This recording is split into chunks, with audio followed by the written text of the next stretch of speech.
పవిత్ర రంజాన్ పర్వదినాన్ని పురస్కరించుకొని పెద్దపల్లి జిల్లా కేంద్రంలోని 8వ కాలనీలోని ఈద్గా వద్ద ముస్లింలు ప్రార్థనలు చేశారు.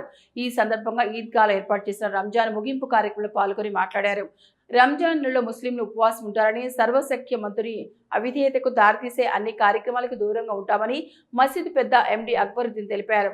ఈద్ అల్ ఫితర్ ప్రేమ, సంరక్షణ, కరుణ, సర్వశక్తి మంతుని పట్ల కృతజ్ఞతలు చూపే పండుగని రంజాన్ అని అన్నారు. ముస్లిం సోదరులందరికీ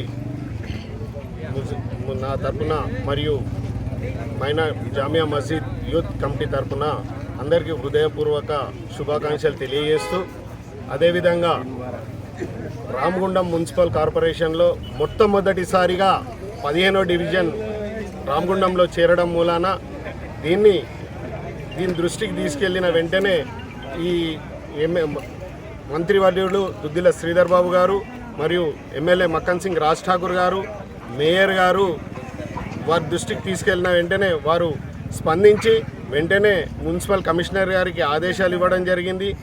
ఈరోజు ఇన్ని సంవత్సరాలు మేము 18 లైన్ కాలనీలో పండుగ చేసుకుంటున్నాము, కానీ మస్జిద్ కమిటీ దానికి ఫండ్ రిఫర్ చేసుకుంటూ టెంట్లు కానివ్వండి, కింద కార్పెట్ మ్యాటింగ్ ఏదైనా కానీ, వాటర్ ఈవెందో ఏదైనా సప్లై చేయడానికి మేము మినిస్టర్ గారిని మరియు ఎమ్మెల్యే గారిని, మేయర్ గారిని అడిగిన వెంటనే వారు ఇవన్నీ సౌకర్యం కల్పించినందుకు వారికి జామియా మస్జిద్ యూత్ కమిటీ తరఫున ప్రత్యేకంగా ధన్యవాదాలు తెలియజేస్తున్నాము. అదేవిధంగా మా స్థానిక కార్పొరేటర్లు మిత్రుడు చక్రపాణి గారు, రాములు గారు మరియు పెద్దలు రాజిరెడ్డి అన్న గారు, మా దశరథం అన్న గారు, మా కాంగ్రెస్ పార్టీ పట్టణ అధ్యక్షులు గుండెటి రాజేశ్వరరావు గారు, వీరందరూ మాకు వెనువెంట ఉండి సహకరించినందుకు ప్రతి ఒక్కరికి పేరు పేరున ధన్యవాదాలు తెలియజేస్తూ సెలవు తీసుకున్నాం.